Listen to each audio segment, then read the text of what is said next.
Kasi hindi ko talaga ini-expect na sasabihin ni Memi Vice na Kimi mag-I love you ka kay Papi Paolo live on air. Pati mo si Paolo sa mag-I love you ka din. Favorite. I'm so much for that guy. And then mga chika, doon sa latter part nung asara nila na yan, mayroon pang sinabi si Memi Vice Ganda mga chika na paniguradong nagpakilig at tatatak sa isipan ng lahat ng mga Kim Pao fans. At yun mga chika, nung sinabi ni Memi Vice,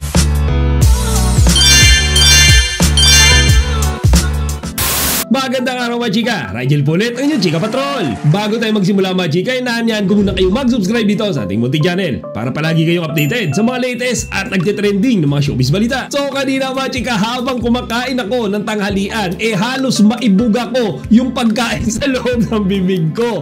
At yan nga ay dahil ang ating chinita Princess Kim Chiu na naman ang nabunot sa 8 Showtime. Actually mga chika, it's been quite some time na rin, simula nung huli siyang maasar nung kanyang mga fellow 8 Showtime host kay Papi Paolo Abilino. Pero mga chika, yung nangyari kanina, mga chika, bawing-bawing na yung ilang araw din na hindi siya ang napagtitripan. At yung kanina nga bumanat sa kanya mga chika ay walang iba kung hindi si Memi Vice. Mga chika, nangyari nga yung nakakakilig na asara na yan sa segment nila na Breadwinner, kung saan yung guest nila na si Kyle Echeri ay bumubunot para sa kanyang magiging madlang partner.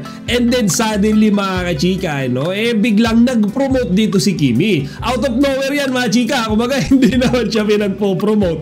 Basta na lang siya nag-promote nung magiging out of town na pagbisita nga nila ni Papi Paolo bukas sa Sinadya Festival sa Rojas City. At dyan na nga mga chika, nagsimulang magsigawan yung madlang people. Tsaka na humirit si Memi Vice nung mga katagang, bakit? Jowa mo din ba si Paolo kagaya ni Kyle Echeri, jowa si Andrea? So mga chika, yung mukha ni Kimi dyan talagang hindi malaman kung ano yung ire-react niya Tapos mga chika, gumatong pa si Bella Padilla at si Bong Navarro. Sinabi nila na baka nga daw nanonood si Paolo nung mga oras na iyon sa kanila. Kaya naman biglang pumasok na naman si Memi Vice mga chika at ang hirit niya this time, o sige na Kimi, mag-I love you ka na rin kay Paolo at sabihin mong I'm so much na for this guy. And pasintabi sa mga kumakain dyan mga chika.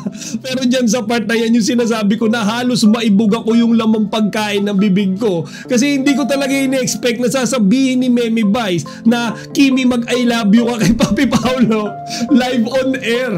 Diba? Panoorin niyo ito. Madlang people, bukas nasa Rojas po kami ni Paolo Sinadya Festival.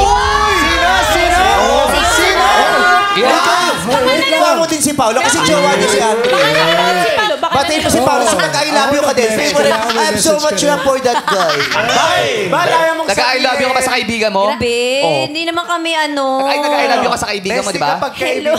Tomorrow, Rojas City. Hindi yan yung pinapasabi namin. Di ba po yung usapan mo? So yan nga mga chika, yung facial reaction ni Kimi dyan, hindi niya alam kung ano gagawin niya, kung ano yung ire-react niya. Para siyang nahihilo mga chika. Lalo na nung tinanong pa siya ulit ni Bong, di ba? Kumbaga, bakit? Nag-I love you ka ba sa kaibigan mo? Siya mga chika, sabi niya pa, di ba? Hindi naman kami Tapos hindi niya na maituloy, di ba? Kasi hindi niya ma-deny Hindi sinungaling si Kimi mga chika. So kapag nag-deny siya, ibig sabihin lalabas siyang sinungaling, di ba? So mas pinili niya na tumahimik na lang. Hindi niya na tinuloy yung sinasabi niya mga chika, no comment na lang siya. Kasi alam niya sa sarili niya na totoo naman yung inaasar at sinasabi sa kanya nung kanyang mga fellow Showtime hosts. And then mga chika, doon sa latter part nung asara nila na yan, mayroon pang sinabi si Memi Vice Ganda mga chika na paniguradong nagpakilig at tatatak sa isipan ng lahat ng mga Kim Pao fans. At yun mga chika, nung sinabi ni Memi Vice na si Kimi raw ay winner na sa pagiging breadwinner and then winner pa siya sa pag-ibig. Diba? Actually, ginatungan pa nga ni Bong Navarro yan na ang saya-saya daw ng Pasko ni Kimi, and I strongly agree with him mga chika. Yes. Breadwinner. Winner ka na sa pagiging breadwinner. Winner ka pa sa pag-ibig. Grabe naman. Natimbok ni Kim Chiu ang taon talaga. Ang saya-saya ng Pasko mo.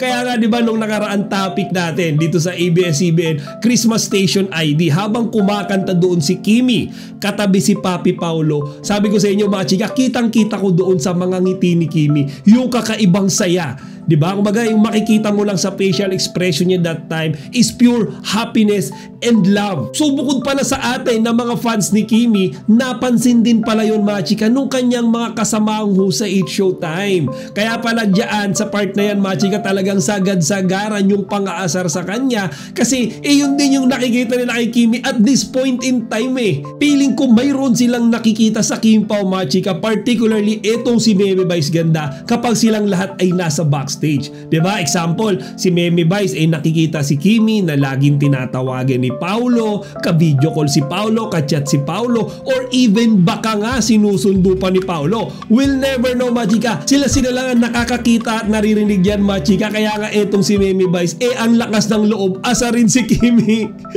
Yang I love you na yan. For example, diba? Sabi niya, o sige Kimi, sabihan mo si Paolo na I love you. Bakit papasok sa isipan ni Meme Vice yan? Siyempre, naririnig niyang sinasabi ni Kimi yan kapag sila ay nasa backstage Baka pag sila ay nasa dressing room. At yan nga mga chika yung mga moment na pinaka-inaabangan ko lagi sa It's Showtime Kapag inaasar nilang lahat si Kimi kay Paolo Abilino. Kasi mga chika kapag may mga ganyan silang eksena dyan, yun yung nakakakilig Kasi given na yun natatawa tayo sa kanila. Pag nakikita natin si Kimi na nag-host kumpleto na yung araw natin. Pero mga chika, mas nabubuo yung araw natin kapag ka nami-mention si Kimi tsaka si Paolo. Kaya in behalf again of all the Kim Pao fans, nagpapasalamat ako dito kay Meme Vice Ganda today, Saturday, dito sa napakagandang paayuda ng Kim Pao na ibinigay niya sa atin. And next Kim Pao update naman tayo mga chika. Alam nyo ba na mayroon na naman bagong awards na tinanggap ang ating mga iniidolo na si Kimi tsaka si Paolo. So pareho sila mga chika, hindi lang si Kimi, hindi lang si Paolo, pero they're together. So mga chika, pareho ang pinarangalan ang Kim Pao ng Anak TVNet Makabata Stars 2024 Award. Mga chika, umaga patapos na yung taon pero sunod-sunod pa rin yung pasok ng blessing sa kanilang dalawa. Actually si Papi Paolo nga ay hindi nakapunta or nakadalo dyan sa awarding ceremony na yan. Mga chika, nag-post na lamang siya ng isang video kung saan siya ay nagpapasalamat at nagbigay din siya mga chika ng mensahe dito sa prestigious award na ito na tinanggap niya. Panoorin nyo ito. Magandang araw po sa inyong lahat sa bumubuo po ng Anak TV.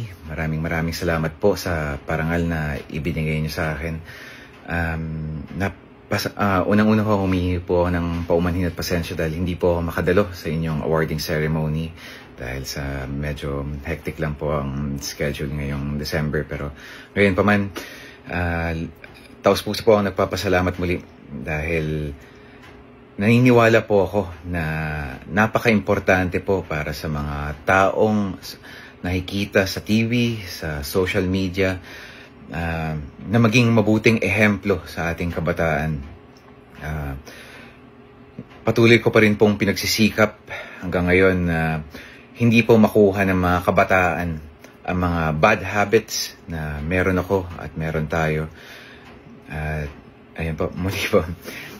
Nagpapasalamat po ako at kung mabibigyan po ako ng pagkakataon, nais ko po kayong makita lahat at nais ko pong magbigay ng kaunting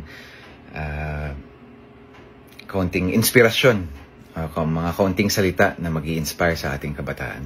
Maraming salamat po. So that's it for today ang ating Kim Pao update mga chika. Pero para sa akin sobra-sobra na ito. Lalo na nung inasar ni Meme Vice kanina si Kimi sa It's Showtime saying the word I love you to Papi Paolo. Mga chika, direkta na yan Wala nang paligoy-ligoy pa. Talagang gusto nang paaminin ni Meme Vice si Kimi in public.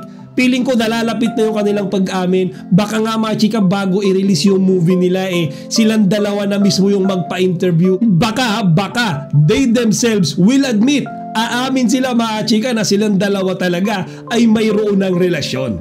O siya mga chika, hanggang dito na lang muna. Kung mayroon kayong opinion tungkol sa talakayan natin about Kim Pao today, please feel free to put it here in the comment section para mapag-usapan natin. Chika Patrol, signing out!